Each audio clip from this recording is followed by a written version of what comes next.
எங்களுடைய அருண் ஹேமச்சந்திரா, பிரதி அமைச்சர் அருண் ஹேமச்சந்திரா பல்வேறு நாடுகளுக்கு ஓடி சென்று, இஸ்ரேலுக்கு கூட ஓடி சென்று அங்கு இருக்கும் பணி வெற்றிடங்களுக்கு இளைஞர்களை அனுப்பி வேலை வாய்ப்புகளை தான் உருவாக்குவதாக அடிக்கடி சிரித்த முகத்துடன் முகப்புத்தகத்தில் காட்சி தருவார். அவர் இப்போது அங்கு கவலை தோய்ந்த முகத்துடன் ஓடி சென்று விமானங்களை ஒழுங்குபடுத்தி அவர்களை மீட்க வேண்டிய கடப்பாடு உண்டல்லவா? எப்ஸ்டீன் ஃபைல் மாதிரி சிங்கர் ஃபைல்ஸ் ஒன்று இருக்குது. அதில் உள்ள காணொளி பதிவுகள் கணக்கே இருக்கின்றது. அந்த சிறுமிகளை அவர் எல்லா நாட்டு உளவுத்துறைகளும் சிறுமிகளை விருந்தாக படைப்பது உண்டு. ஆனால் நீங்கள் குறிப்பிட்ட நாட்டை மிரட்டி கூட அங்கிருந்து எரிபொருளை பெற முடியாது அல்லவா? காவேரி டெல்டாவில் கிடைக்கும் எரிபொருள் அவர்களுக்கு போதாமல் இருக்கின்றன. என்னுடைய விமான தளங்களில் இருந்து நீ ஈரானை தாக்கக்கூடாது என்று இன்றும் திரும்ப சொல்லி இருக்கின்றார். ஆக மொத்தத்தில் அமெரிக்கா தனது தேவைக்காக எரிபொருள் தட்டுப்பாடு நிலவும் இலங்கையின் கைகளை முறுக்கி பலாலி வரை வரக்கூடும் அல்லவா?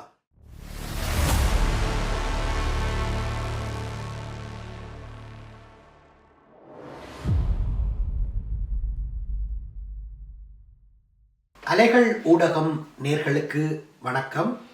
ஈரான் யுத்தம், ஈரான் முற்றுகை இலங்கையில் ஏற்படுத்தியுள்ள தாக்கங்கள் அல்லது இலங்கையை சூழ உள்ள பிராந்தியங்களில் ஏற்படுத்த உள்ள தாக்கங்கள் உண்மையில் பேராசிரியர் GL பீரிஸ் ஒஸ்லோ சமாதான பேச்சுவார்த்தைகளில் இலங்கை சார்பாக பேச்சுவார்த்தை குழு தலைவராக இருந்தவர். இப்போது பீதியில் உள்ளார். பீதியில் பீரிஸ் என்று இலங்கை பத்திரிகைகள் தெரிவிக்கின்றன. ஜனாதிபதிக்கு கூட அவர் ஒரு கடிதம் எழுதியிருக்கின்றார். மாற்றம் ஜனாதிபதிக்கு அவர் ஒரு கடிதம் எழுதியிருக்கின்றார். அந்த கடிதத்தின்படி மத்திய கிழக்கு பிராந்தியத்தில் ஏற்பட்டுள்ள போர் நிலைமையினால் இலங்கை எதிர்கொள்ள வேண்டிய சவால்கள் மற்றும் அதன் பாரதூரமான தன்மை குறித்து அவர் எச்சரித்துள்ளார். அந்த கடிதத்தின் முக்கிய விடயங்களை மட்டும் நாங்கள் தொட்டு செல்வோம். உலகச் சந்தையில் அதிகரித்து வரும் எரிபொருள் விலை எதிர்காலத்தில் உள்நாட்டு சந்தையிலும் தாக்கத்தை ஏற்படுத்தும் என்பதால் அதனூடாக நாட்டின் வாழ்க்கை செலவு அதிகரிக்கும் என்றும், ஏற்கனவே பொருளாதார கஷ்டங்களினால் பாதிக்கப்பட்டுள்ள மக்களின் சுமை மேலும் அதிகரிக்கும் என்றும் அவர் சுட்டிக்காட்டியுள்ளார். மத்திய கிழக்கு பிராந்தியத்தின் நிலவும் போர்ச்சூழல் காரணமாக குறிப்பாக நாட்டின் தேயிலை போன்ற ஏற்றுமதி பொருட்களுக்கான சந்தை வாய்ப்புகள் இழக்கப்படலாம் என்றும், அதன் மூலம் ஏற்றுமதி வருமானம் வீழ்ச்சியடையும் அபாயம் காணப்படுவதாகவும் அந்த கடிதத்தில் குறிப்பிடப்பட்டுள்ளது. அத்துடன் நிலவும் விமான போக்குவரத்து தடைகள் காரணமாக ஐரோப்பா, வட அமெரிக்கா மற்றும் வளைகுடா பிராந்தியங்களில் இருந்து வர இருந்த சுற்றுலா பயணிகள் பெருமளவில் தமது முன்பதிவுகளை ரத்து செய்து வருவதால் சுற்றுலா ஹோட்டல் துறைகளுக்கு ஏற்கனவே பாதிப்பு ஏற்பட்டுள்ளதாகவும் அவர் குறிப்பிட்டுள்ளார். அது தவிர அவரை பீதியடைய வைத்திருக்கும் மிக முக்கியமான விடயம் வளைகுடா பிராந்தியங்களில் பணிபுரியும் இலங்கையர்கள். இதனை விட அவர் பீதி அடையாத, நாங்கள் பீதி அடையக்கூடிய இன்னும் 2 விடயங்கள் இருக்கின்றன. சப்புகஸ்கந்தை எண்ணெய் சுத்திகரிப்பு நிலையம் ஒரு உலகத்தரமான எண்ணெய் சுத்திகரிப்பு நிலையமாக ஈரான் தொழில்நுட்பத்துடனும் ஈரான் நிதியுதவியுடனும் கட்டப்பட்டது. இன்னும் ஒரு எண்ணெய் சுத்திகரிப்பு நிலையம் கொலன்னாவையில் இருக்கின்றது. அதனை விடுதலை புலிகள் காலத்தில் குண்டு வீசி, விமானத்தில் இருந்து குண்டு வீசி தகர்க்க முயற்சித்தார்கள் என்ற குற்றச்சாட்டுகளும் உண்டு. இது தவிர மன்னாரில் எண்ணெய் உண்டு என்று சொல்கின்ற நாட்டில் உண்மையிலேயே எண்ணெய் தட்டுப்பாடு ஏற்பட்டால் என்ன நடக்கும் என்பது ஒரு சிக்கலான கேள்வியாக இருக்கின்றது. மேலும் ஈரானுடன் செய்து கொண்ட ஒப்பந்தமானது தேயிலைக்கு பதிலாக எண்ணெய் என்ற அந்த ஒப்பந்தத்தை வைத்துக் கொண்டுதான் முகமது அகமது நிஜாத் காலத்தில் ஈழத்தமிழ் மக்களுடைய தேசிய சுயநிர்ணய போராட்டத்தை தகர்க்க ஈரானிடமிருந்து பல உதவிகளை மஹிந்த ராஜபக்ஷ அரசு பெற்றுக்கொண்டது. இவை எல்லாவற்றையும் பற்றி மிக விரிவாக ஆழமான தகவல்களை தர அண்ணன் வந்திருக்கிறார். அவரை வரவேற்றுக் கொள்வோம். வணக்கம் அண்ணா. வணக்கம் அருள். வணக்கம் அருள். உங்களுடைய பார்வையாளர்களுக்கு வணக்கம். பீதியில் பீரிஸ் பேராசிரியரே பீதிக்குள்ளாய் உள்ளார். நீங்கள் எப்படி? அவரும் இடைக்கிட ஏதாவது பேசியாக வேண்டும். அதாவது ஈரானிலோ அல்லது எரிபொருள் விநியோகத்தில் தடங்கள் ஏற்பட்டால் அது பாரிய தாக்கத்தை பொருளாதாரத்தில் ஏற்படுத்தும். அது ஒன்று. இது வெறுமனவே எரிபொருள் மட்டுமல்ல. அதாவது ஈரான் தான் எரிபொருள் இலங்கைக்கு மிக அண்மையில் உள்ள எரிபொருள் விநியோகிக்கின்ற நாடு. அது மட்டுமில்லை, சப்புகஸ்கந்த எரிபொருள் நிலையம் ஈரான் கட்டி கொடுத்தது. அது ஈரானுடைய எரிபொருளைத்தான் அங்கு பதப்படுத்த முடியும். அதாவது வெவ்வேறு நாடுகளிலிருந்து கிடைக்கின்ற மசகண்ணையின் தரங்களுக்கு ஏற்ப அப்போ அது வேறு விதமான அந்த ப்ராசஸிங் இருக்குது. அப்போ ஈரான்லேருந்து இலங்கைக்கு எரிபொருள் போவது மிக முக்கியமான ஒன்று. மற்றது பல விமான போக்குவரத்துகள் தற்போது தடைபட்டுள்ளன. குறிப்பாக அந்த மேற்காசிய நாடுகளில் இருந்து வருகின்ற எரிபொருள் விமானங்கள், அப்போ உல்லாச பயணிகள் வந்த பிரச்சனை. மற்றது அந்த அந்த நாடுகள் மேற்காசிய நாடுகளில் பணிபுரிபவர்கள் அனுப்புகின்ற அந்த செலவாணி, அப்போ 3 வகையான பிரச்சனை இலங்கை எதிர்கொள்கின்றது. அதுவரை இன்னும் ஒரு முக்கியமான பிரச்சனை இருக்கின்றது அல்லவா? எங்களுடைய அருண் ஹேமச்சந்திரா, பிரதி அமைச்சர் அருண் ஹேமச்சந்திரா பல்வேறு நாடுகளுக்கு ஓடி சென்று, இஸ்ரேலுக்கு கூட ஓடி சென்று அங்கு இருக்கும் பணி வெற்றிடங்களுக்கு இளைஞர்களை அனுப்பி வேலை வாய்ப்புகளை தான் உருவாக்குவதாக அடிக்கடி சிரித்த முகத்துடன் முகப்புத்தகத்தில் காட்சி தருவார். அவர் இப்போது அங்கு கவலை தோய்ந்த முகத்துடன் ஓடி சென்று விமானங்களை ஒழுங்குபடுத்தி அவர்களை மீட்க வேண்டிய கடப்பாடு உண்டல்லவா? அப்போ இவர்கள் ஒரு காலத்தில் சொன்னார்கள் எங்களை எக்கனாமிக் ரிஃப்யூஜிஸ் உண்டு. இப்போ அவர்களை எக்கனாமிக் ரிஃப்யூஜிஸை ஏற்றுமதி செய்து கொண்டிருக்கின்றார்கள் அரசு சார்பில். அவர்களுக்கு வந்து இப்போ இலங்கையை பொறுத்தவரை அந்த ஒரு பல நெருக்கடிகளை சந்திக்க வேண்டியிருக்கும். 2027ஆம் ஆண்டு IMF கடனை திருப்பி அளிப்பதற்கு வெளிநாட்டு செலவாணி தேவை. அப்போ அதை வைத்து கொண்டு இலங்கைக்கு இப்போ உடனடியாக எரிபொருள் விநியோகம் செய்ய வேண்டும். அவசர எரிபொருள் விநியோகம் சீனா அல்லது இந்தியாவிலிருந்து கிடைக்கலாம். அப்போ இந்த இலங்கையை பொறுத்தவரையில் இவர்களுக்கு ஏதாவது விட்டு கொடுப்பு செய்ய வேண்டும். அதில் இன்னும் ஒன்று இருக்குது, இந்த எப்ஸ்டீன் ஃபைல் மாதிரி சிங்க ஃபைல்ஸ் என்று ஒன்று இருக்குது. அதில் உள்ள காணொளி பதிவுகள் கணக்கே இருக்கின்றது. அந்த சிறுமிகளை எல்லா நாட்டு உளவுத்துறைகளும் சிறுமிகளை விருந்தாக படைப்பது உண்டு. அது அந்த சிங்க ஃபைல்ஸுக்கான வீடியோக்குள்ள அதில் முக்கியமான வீடியோ 2029ஆம் ஆண்டு மே மாத நடுப்பகுதியில் கலதாரி ஹோட்டலில் பதிவு செய்யப்பட்ட வீடியோ. 2009ஆம் ஆண்டு மே மாத நடுப்பகுதியில் கலதாரி ஹோட்டலில் பதிவு செய்யப்பட்ட வீடியோ. அதில் அந்த வீடியோ காணொலியில் நடித்திருப்பவர் எம்ஜிஆருடைய வில்லன் பெயரை கொண்டு வருவார். இவர்களால் காணுங்கள் நேர்களுக்கு என்று நினைக்கிறேன். அதை வைத்து புத்திசாலித்தனத்தை நீங்கள் மிகவும் மெச்சுகின்றீர்கள். நன்றி. அதை வைத்துக் கொண்டு சில நாடுகளை ஒரு நாட்டை அவர்களால் மிரட்டி எரிபொருள். ஆனால் நீங்கள் குறிப்பிட்ட நாட்டை மிரட்டி கூட அங்கிருந்து எரிபொருளை பெற முடியாது அல்லவா? காவேரி டெல்டாவில் கிடைக்கும் எரிபொருள் அவர்களுக்கு போதாமல் இருக்கின்றன. வேறு நாடுகளிலிருந்து வாங்கி கொடுக்க வேண்டும். அது சீனா ஏதாவது கொடுத்தா சீனாவுக்கு ஏதாவது விட்டு கொடுக்க வேண்டும். இது எல்லாவற்றுக்கும் முதல் அண்மையில் நடந்த மண் சரிவுகளுக்கான நிவாரண திட்டத்தின் போது அமெரிக்க விமானங்கள் நேரே பலாலியில் தரையிறங்கி ஆசியாவின் மிக நீளமான இயற்கை ஓடுபாதையில் இறங்கி நிவாரணப் பொருட்களை கையளித்தது. இப்போது இங்கிலாந்து பிரதமர் கியர் ஸ்டாமருக்கும் டொனால்ட் ட்ரம்ப் அவர்களுக்கும் இடையே ஒரு இழுபறி ஏற்பட்டுள்ளது டிகோகாசியா சம்பந்தமாக. டிகோகாசியாவினுடைய நில உரிமை அல்லது யார் அதனை மொரிசியஸிடமிருந்து கவர்ந்தார்கள் என்ற பெருமை இன்னமும் பிரித்தானியரிடம் ஒட்டி கொண்டிருக்கிறது. அந்த உரிமையை கவர்ந்த உரிமையை பாவித்து கியர் ஸ்டாமர் சொல்கின்றார், நீ நடத்தும் இந்த யுத்தம் சர்வதேச சட்டங்களுக்கு முரணானது. ஆகவே என்னுடைய விமான தளங்களிலிருந்து நீ ஈரானை தாக்கக்கூடாது என்று இன்றும் திரும்ப சொல்லி இருக்கின்றார். ஆக மொத்தத்தில் அமெரிக்கா தனது தேவைக்காக எரிபொருள் தட்டுப்பாடு நிலவும் இலங்கையின் கைகளை முறுக்கி பலாலி வரை வரக்கூடும் அல்லவா? ஏற்கனவே வந்துவிட்டது. அந்த வெள்ளத்தை கூட இலங்கையில் பரவலாக மழை பெய்தது இல்லை. முழு நாட்டிலும் மழை பெய்து வெள்ளம் வந்தது இந்த அம்பலத்தில். நமக்கு தெரியும், செயற்கையாக ஒரு நாட்டில் மழை விற்க முடியும்.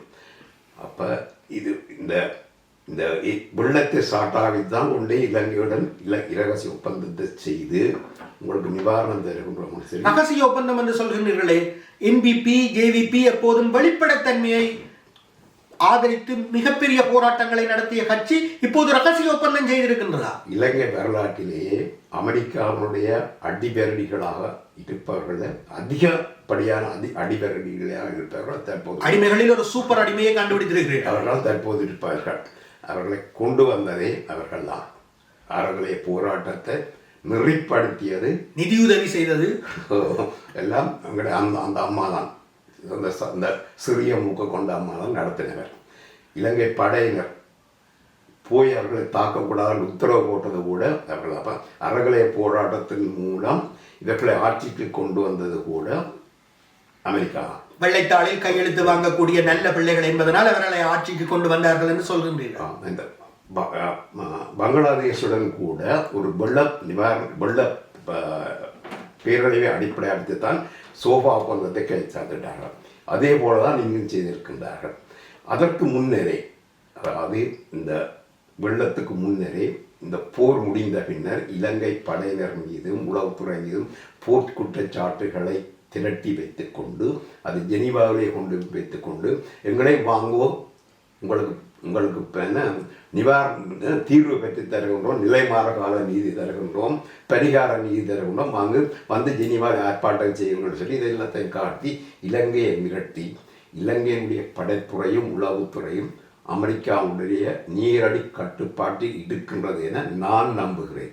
என்னோட வழக்கான ஆதாரம் இல்லை, ஆனால் நான் அது உறுதியாக நம்புகிறேன். எங்களை வைத்து பாடித்து இலங்கை, அதாவது இலங்கையினுடைய படைத்துறையையும் உளவுத்துறையையும் தங்களால் பன்னாட்டு நீதிமன்றத்தில் நிறுத்தி தண்டனை பெற்றுக் கொடுக்க வேண்டும் என்று சொல்லி இலங்கையை தனது கட்டுப்பாட்டுக்குள் வைத்திருக்கிறது. இப்போ இலங்கையினுடைய எல்லா உளவு தகவல்களும் கடல்சார் தகவல்களும் உடனடியாக இவர்கள் அமெரிக்காவுடன் பரிமாறிக்கொள்ள வேண்டும். இந்த ஒப்பந்தம் இலங்கைக்கும் அமெரிக்காவுக்கும் இடையே இருக்கு. இதே மாதிரியான ஒப்பந்தம் இந்தியாவுக்கும் அமெரிக்காவுக்கும் இடையில கூட இருக்கின்றது. நிலைமாறு கால நீதி கிடைக்கவில்லை. விடுதலை புலிகளுடைய முன்னாள் செயற்பாட்டாளர்கள் இங்கு நடத்தும் விழாக்களில், புத்தக வெளியீட்டு விழாக்களில் அவர்களுடைய முன்ன நாள் 2ஆம் நிலை 3ஆம் நிலை தலைவர்கள் பேசும்போது, நாங்கள் கடந்த 16 வருடங்களாக ஐநா முன்றலிலும் பாராளுமன்றத்திலும் எங்களுடைய எதிர்காலம் பற்றிய நம்பிக்கைகளை தேடி தேடி தேடி ஏமாந்து விட்டோம். இனிமேல் நாங்கள் சர்வதேச சமூகத்துடன், ஒடுக்கப்படும் தேசங்களுடன் இணைந்து போராட வேண்டும் என்று பேசுகின்றனர். ஆனால் செயற்பட யாரும் இதுவரை முன்வரவில்லை. நீங்கள் சொல்வதை பார்த்தால் இப்போது கியர் ஸ்டார்மர் டிகோகாசியாவை பயன்படுத்துவதை தடுக்கும் பட்சத்தில் பலாலியில் இருந்தோ திருகோணமலையில் இருந்தோ அல்லது புதிதாக உருவாக்கப்பட்ட ஒரு விமான ஓடுபாதையில் இருந்து ஈரானை தாக்குவதற்கு விமானங்கள் கிளம்ப வாய்ப்புகள் உள்ளது போலல்லவா இருக்கின்றது. இலங்கையிலிருந்து கிளம்புவதில் பார்க்க இந்த போர் நடக்கின்ற போது அந்த பிராந்தியத்தில் ஈரான் போர் மட்டுமல்ல வேறு போர்கள் நடந்தாலும் அவசர தரையிறக்கத்துக்கு அவர்கள் இலங்கை ஒரு சிறந்த இடமாக அவர்கள் கருதுகின்றார்கள். அவசர பராமரிப்பு, அவசர மீள் நிரப்புதல் போன்றதற்கு. அப்போ அதற்காகத்தான் மிகவும் பாதுகாப்பான இடம் பலாலி. சொன்னால் இப்போ கட்நாயக்காவில் குடிசார் விமானங்கள் போகிறபடியே அங்கே போர் விமானங்கள் போகக்கூடாது, அது பன்னாட்டு நியமம். இப்போ அதுக்காகத்தான் அந்த பலாலி விமானத்தை அபிவிருத்தி என்ற பேரில் விரிவாக்கம் செய்கின்றார்கள். இப்போ இலங்கைக்கும் அமெரிக்காவுக்கும் இடையில் இலங்கை உளவுத்துறை, படத்துறை மற்றது கடல்சார் கடற்படைகளுக்கு இடையில் தொடர்பு இருப்பதால் தான் ஈரானிய கப்பல் கொழும்பில் இருப்பதை அமெரிக்காவால் அறிந்து தாக்குதல் செய்யக்கூடியதாக இருந்ததா என்ற கேள்வி கூட இருக்கின்றது. அல்லது இவர்கள் இலங்கை கொடுத்த தகவலை அடிப்படையாக வைத்துத்தான் இந்த கப்பலை அமெரிக்கா தாக்கியது என்றால் அந்த கப்பல் சில அநேகமாக அந்த உருமாற்றம் செய்து தான் போயிருக்கும். வேறு நாட்டு கப்பல் கூட பயணித்திருக்கலாம், ஏதாவது பொருட்களை ஈட்டிச் செல்வதற்கு அல்லது போன்றதற்கு. அதனால் தான் தாக்கப்பட்டிருக்கலாம். மீண்டும் 2000ஆம் ஆண்டு பேச்சுவார்த்தை காலத்துக்கு ஒரு தரம் சென்று வருவோம். விடுதலை புலிகளின் தலைவருக்கும் அன்றைய பிரதமர் ரணில் விக்ரமசிங்கே அவர்களுக்கும் புரிந்துணர்வு ஒப்பந்தம் கைச்சாத்திடப்பட்ட போது இராணுவம் பழைய நிலைகளுக்கு திரும்ப வேண்டும் என்ற விடயம் ஒத்துக்கொள்ளப்பட்டது. அப்போது சரத் பொன்சேகா இலங்கையின் தளபதியாகவும் விடுதலை புலிகளின் யாழ் மாவட்ட கட்டளை தளபதியாக தீவன் அவர்களும் சந்தித்தார்கள் பலாலி விமான ஓடுபாதையில். அவர்கள் சந்தித்து பேசிக்கொண்ட சில தினங்களுக்குள் அமெரிக்காவின் ஆசிய பிராந்திய விமான மற்றும் தரைப்படைகளுக்கான தளபதி அந்த இடத்துக்கு விஜயம் செய்தார்.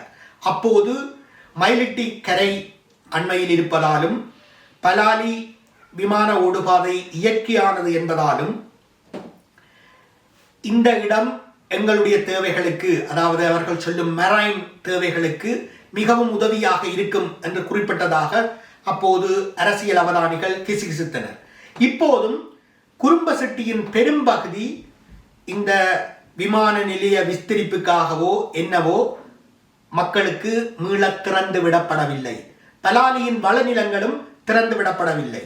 அண்மையில் அந்த பகுதியூடாக ஒரு ஒளிப்பதிவு கேமராவுடன், மொபைல் போன் ஒளிப்பதிவு கருவியுடன் சென்ற எங்களுடைய மாண்புமிகு பாராளுமன்ற உறுப்பினர் டாக்டர் அர்ஜுனா இந்த விஷயங்களை பதிவு செய்தார். ஆனால் அவர் கூட அதனை பாராளுமன்றத்தில் முழுமையான கேள்விகள் பகுதிக்கு அதனை எடுத்துச் செல்ல முடியாதிருக்கின்றது.